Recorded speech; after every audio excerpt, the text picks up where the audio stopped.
It was just another day in chemistry class at Lincoln High, the kind of buzzing atmosphere where half the students were chatting and the other half were praying the teacher wouldn't call on them. Then there was me, Jasmine Williams, the new girl, and trust me, I was feeling that more than ever. Having just moved from a school that was, well, just a little more diverse here, I was suddenly drowning in a sea of predominantly white faces. But hey, I had a scholarship, right? I earned my place here. Or so I thought, but not Tyler Morrison. The moment he set his eyes on me, I could almost hear the gears turning in his head. I remember it so vividly, that smirk of his, the way he leaned back in his chair like he owned the place. Tyler was a classic bully, the kind who thrived on power and intimidation. You could smell the arrogance on him from a mile away. And what did he do? He decided I didn't belong in that class. It wasn't just the look in his eyes. It was the way he stood up, reached for my shoulder like he was about to drag me out of my seat. "Hey, Jasmine," he said, voice dripping with disdain. "You should probably get back to wherever you came from." Now, most would freeze up in that moment, but not me. You see, I didn't just show up in Lincoln High with my books and dreams of a better future. I came with a past that included sweat tears and a lot of punches. I had been training at Eastside Boxing Club ever since my dad signed me up, hoping to channel my anger and keep myself in check. Coach Rodriguez always told me, "Jasmine, it's not just about fighting back, it's about finding your rhythm, staying calm under pressure." Little did Tyler know, he was about to find out just how much that meant to me. "Get your hands off me, Tyler." I said, my voice steady, but I could feel the adrenaline pumping through my veins. In that moment, everything I'd learned in the ring kicked in. I dropped into my stance, and with a quick twist, I broke free from his grip. The class went silent, eyes wide, like they were watching a scene unfold before them.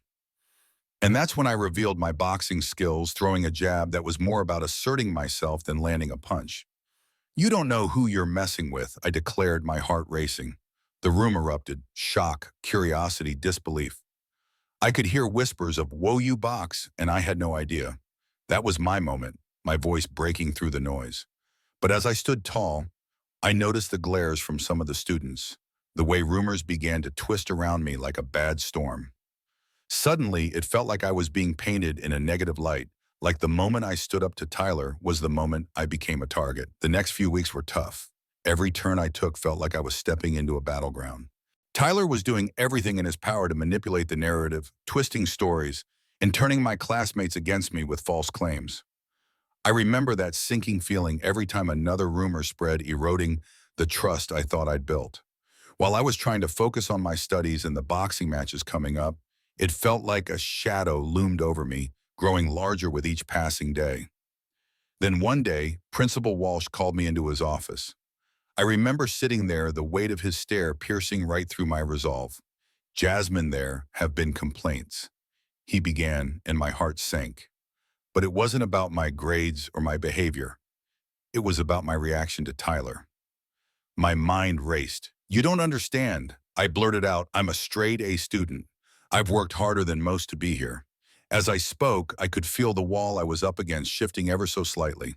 I shared how Tyler had bullied me, how I had to keep my head up in a school full of obstacles. But most importantly, I told him about Coach Rodriguez and the lessons I had learned.